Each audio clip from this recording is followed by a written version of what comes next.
Olá pessoal, estamos aqui para mais uma aula, mais uma conversa, onde a gente vai falar de relação transferencial e relação intersubjetiva. Por que a gente está falando de relação transferencial e relação intersubjetiva? Porque na vida, na sociedade, nas relações, a gente vivencia essas duas experiências, né? E a gente vai conversar o que seria a relação transferencial, o que seria a relação intersubjetiva e como é importante, dentro do processo terapêutico, a gente reconhecer essas relações, né? E ter habilidade para manejar essas relações, né? Quer você seja um terapeuta que trabalhe na relação transferencial, quer você seja um terapeuta que não trabalhe nessa relação transferencial, porque ela vai ocorrer, né? Que está baseada em um suposto saber e nessa transferência da história, né, primitiva para aquela figura que está ali na nossa frente, seja ela um relacionamento, às vezes você transfere para um relacionamento, e nesse caso para o terapeuta, né, que está nesse lugar, né, de suposto saber. Então muitas vezes a gente vai transferir questões primitivas do desenvolvimento infantil nosso, das nossas dificuldades lá de trás do desenvolvimento, para essa figura que está na nossa frente. São as relações transferenciais. Então eu vou transferir o que me faltou ou o que eu vivi lá nas minhas relações parentais para uma outra pessoa. Por isso que eu estou transferindo, por isso que é transferencial essa relação. Que eu projeto emoções, afetos ou expectativas, né, dessa pessoa, porque eu dou esse lugar para essa pessoa ocupar. Isso é muito natural nas relações, né? E nós, como terapeutas, não podemos nos identificar com esse lugar dessa transferência que é feita para a gente, para esse lugar, né, do terapeuta. Porque quando a gente se identifica e fica nesse lugar, que é o que a gente chama de contra-transferência, a gente vai contra-transferir a partir desse lugar que eu me identifiquei e ocupei, conscientemente ou inconscientemente, porque às vezes as histórias se fisgam, né? Matriz familiar do seu paciente é a sua matriz familiar. Mas vamos conversar sobre isso e também naturalizar as relações transferenciais e intersubjetivas.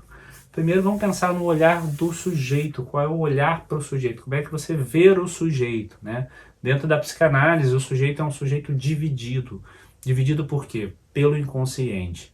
Então tem uma força inconsciente, tem questões inconscientes que eu não vejo de mim mesmo. Então esse é o sujeito dividido, né? Se eu fosse colocar o sujeito, ia ser o S, né, com partido, né? De mostrar o tanto que nós somos divididos, né, de coisas, de conhecimentos que a gente não tem, né? O olhar para o sujeito sistêmico, familiar, né? É um sujeito que também é dividido, não mais pelo inconsciente, mas é dividido por essas forças familiares, né? É dividido por forças das nossas origens familiares que eu não conheço sobre mim mesmo, mas é também um sujeito dividido e um sujeito sistêmico, né? Que está conectado a essas outras realidades, que está fora também de mim, outros núcleos.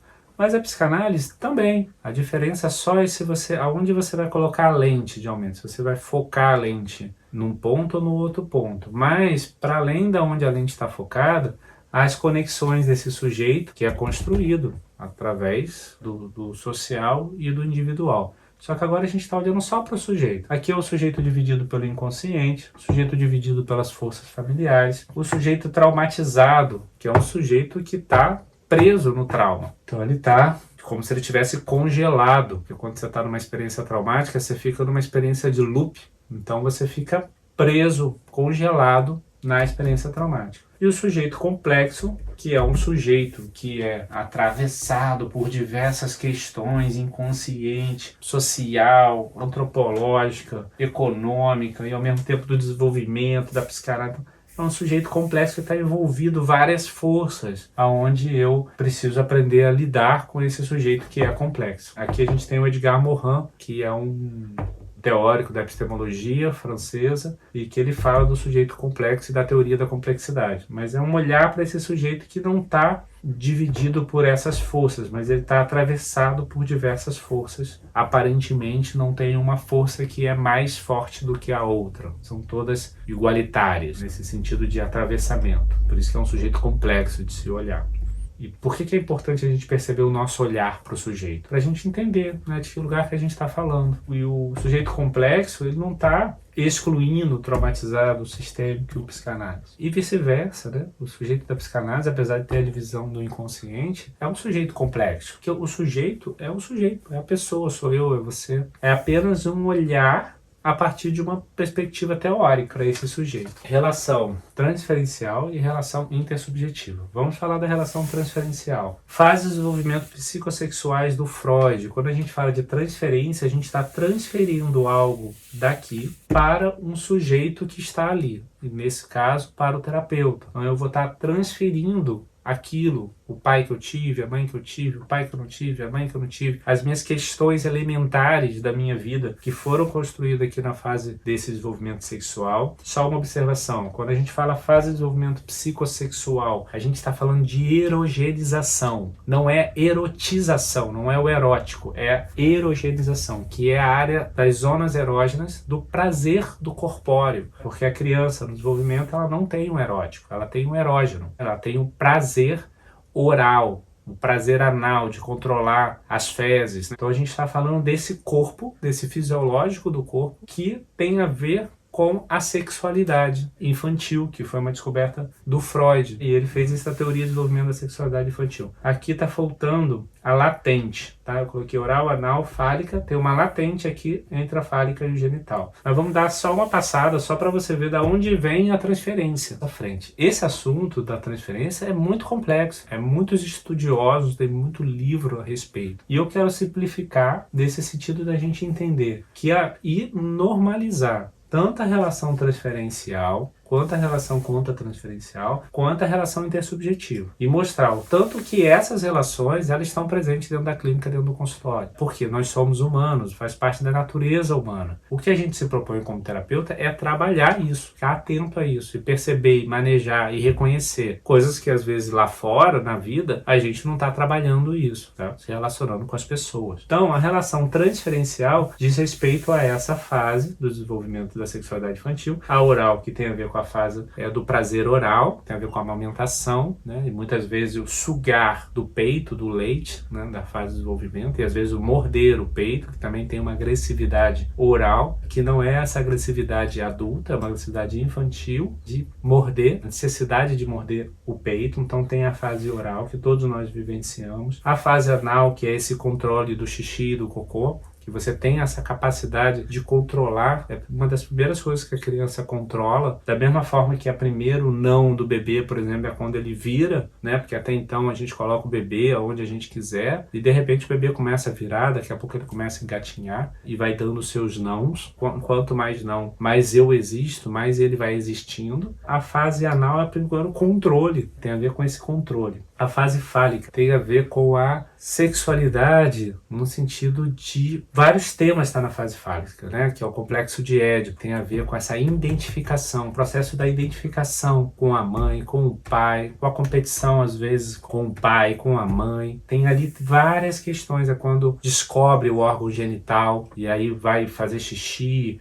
vai mostrar o peru, no caso do menino. Então eles vão descobrindo a sexualidade, vão tocando mais o órgão genital, nesse sentido dessa descoberta desse corpo. Estou descobrindo o meu órgão genital. E vão surgindo várias perguntas sobre isso e questões, e muitas vezes vai se identificando, se vestindo como a mãe, se vestindo como o pai. É uma fase em que os temas aqui do complexo de Édipo são temas muito primitivos da vida humana. Tem a competição, tem a sedução infantil, tem a esse lado de lidar com os conflitos, né? De eu me apaixonar pela minha mãe quer ser a minha namorada, eu quero namorar a minha mãe, eu quero namorar o meu pai, vou lá e me meto no meio do casal, porque eu quero que ele é meu, ele não é seu, vai vivendo essa experiência, a criança vai vivendo essa experiência, e a gente como criança vive essa experiência. E os pais precisam poder manejar, compreender, acolher, ter uma linguagem de ternura para lidar com isso e tá muito bem resolvido na sua própria sexualidade, na sua própria vida conjugal e do lugar que eles estão ocupando e o lugar que esse filho ocupa, para conseguir passar por essa fase fálica que é tão intensa, porque a gente está falando da parte da sexualidade infantil, que logo depois a gente vai para a fase latente, onde a gente vai para a escola.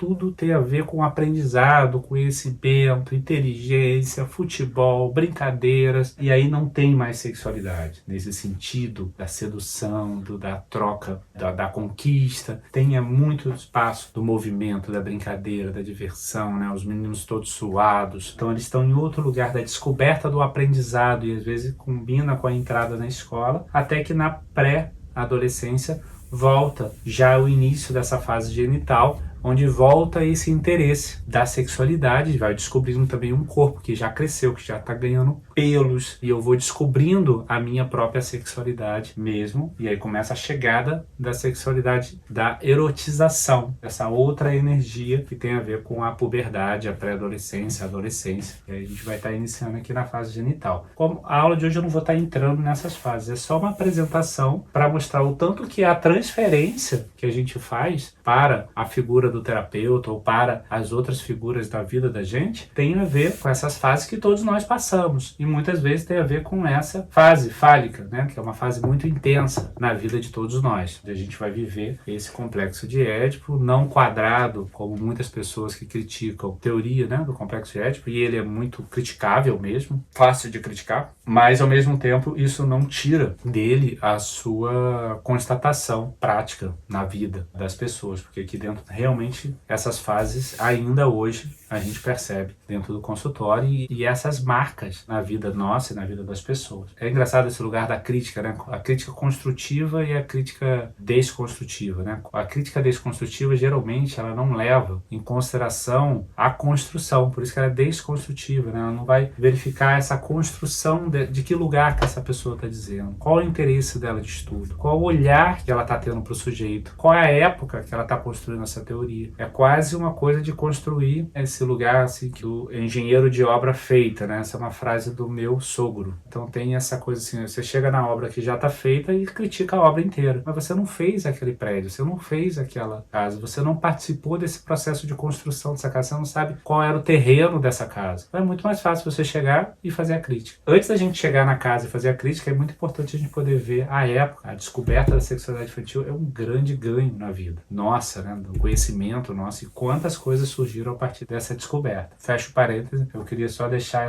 esse ponto. Mas essa fase fálica, essa fase edípica, ela é muito forte e muito presente na nossa vida. Porque a gente vive temas elementares dentro dessa fase e ela vai definir também quando a gente faz essa identificação com o pai, com a mãe. Mesmo se eu não tive, eu tenho as figuras dos cuidadores que estão em minha volta, né? Quem está exercendo essas funções, como é que eu vou identificar com essas pessoas? Porque se estamos nessa fase, para sobrevivermos, a gente tem alguém que está cuidando da gente, ou que está sendo alguma referência. Bem cuidado ou mal cuidado, não importa, mas são grandes que estão aqui por perto desses pequenos, porque os pequenos sozinhos eles não conseguem sobreviver, eles precisam de algum grande, alguém adulto. E aí essa fase fálica, e a gente vai transferir isso, esses déficits do self, que a gente falou naquela aula passada, eu vou transferir para a figura do terapeuta ou para outras figuras, né? Às vezes por relacionamento. Então, isso é a transferência. E a contra-transferência é quando essa transferência, para mim, por exemplo, o cliente me transfere para o lugar materno e eu me identifico com esse lugar e respondo ele desse lugar. E não consigo compreender que esse lugar é um lugar que eu posso estar,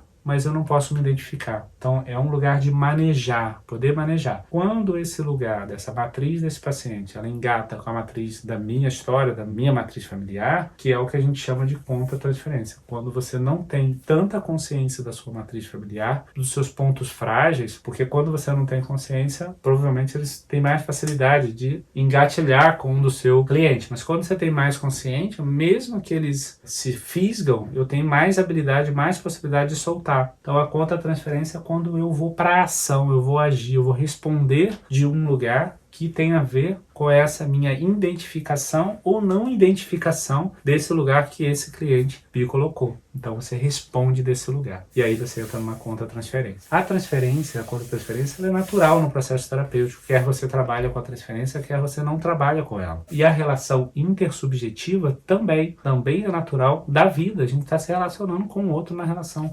intersubjetiva. E agora a gente vai para a relação intersubjetiva. Todas as fases pré-verbais, os vínculos de apego, a gente está trabalhando na relação intersubjetiva. Porque a gente está trabalhando no déficit do self, daquilo que faltou. Então eu vou estar construindo a partir dessa relação intersubjetiva isso que faltou, e através do vínculo de apego. A partir do vínculo de apego que eu tive lá com os meus pais, eu vou estar construindo um vínculo de apego seguro, mesmo que exista a transferência para mim.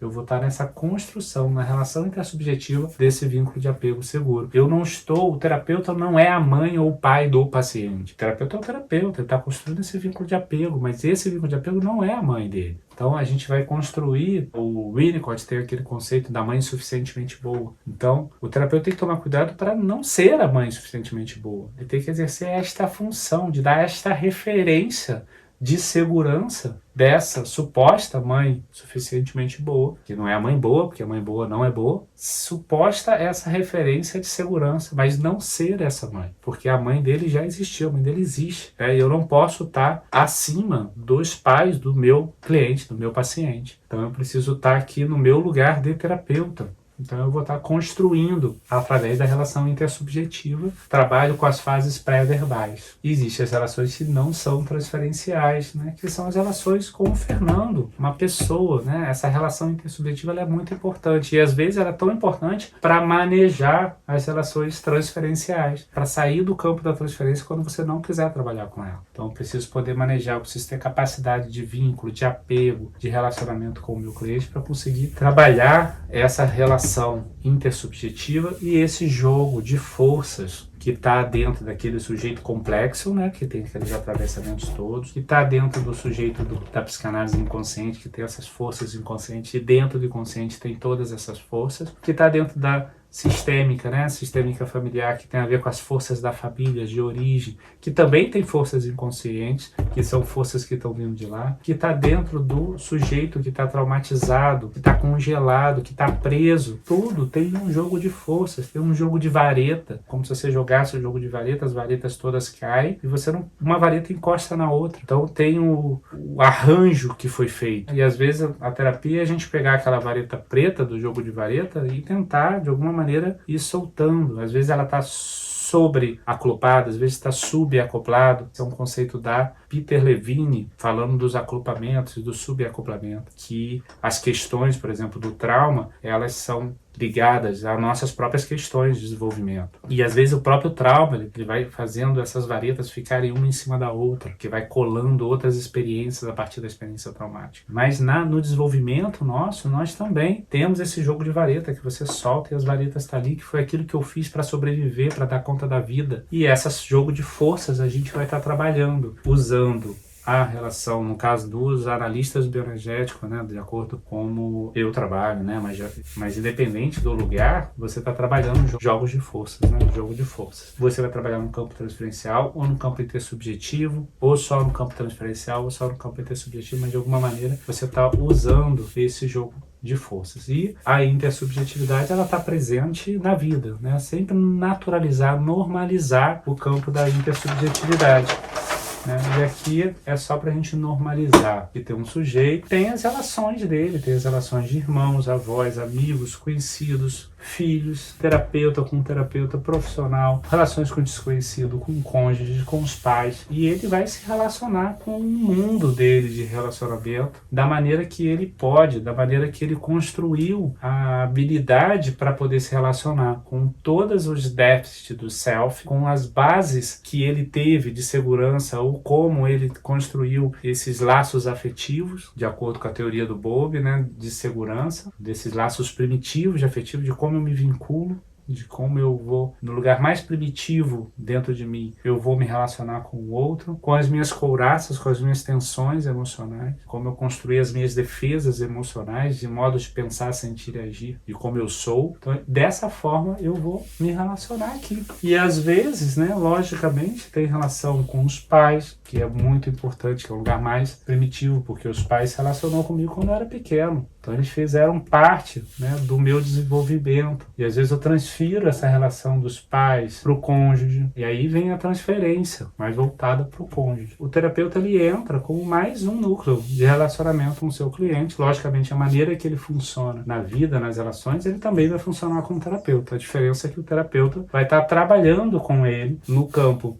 da intersubjetividade, ou no campo transferencial, ou nos dois campos, para que ele tome consciência dessas forças, desse jogo de forças que existe dentro dele. E como ele, por exemplo, precisa também construir esse self nos déficits que ele tem e entender e resgatar direitos que lhe faltou. Porque enquanto ele não perceber que faltou, ele vai buscar isso, ou desejar isso, que o outro o complete, que o outro o dê para ele aquilo que faltou na história dele, e às vezes aquilo que faltou não existiu para ele. Desmistificando o campo das relações. O terapeuta é mais um dentro do campo das relações. A diferença é que a gente vai se propor a trabalhar esse sujeito, esse corpo, essa forma de se vincular no mundo, os seus padrões emocionais, as suas couraças, as suas tensões, os seus modos pré-verbais, os seus modos verbais, e ao mesmo tempo a vida vertical, que tem a ver com a história dele, e horizontal, que tem a ver com o estágio do ciclo de vida que ele está, se ele está alinhado com esse estágio, se ele não está alinhado com esse estágio. Isso tudo é muito importante. O terapeuta, na relação intersubjetiva, está muito atento a esses recursos para poder ficar atento, para poder ajudar o paciente dentro da dificuldade que ele tem e dentro da possibilidade que ele tem de ser ajudado. Hoje a gente fecha a nossa conversa das relações transferenciais e intersubjetiva, com esse objetivo de naturalizar essas duas relações, a gente poder falar de forma simples sobre ela. A gente se vê no próximo encontro e foi um prazer estar aqui com vocês. Um grande abraço. Tchau, tchau.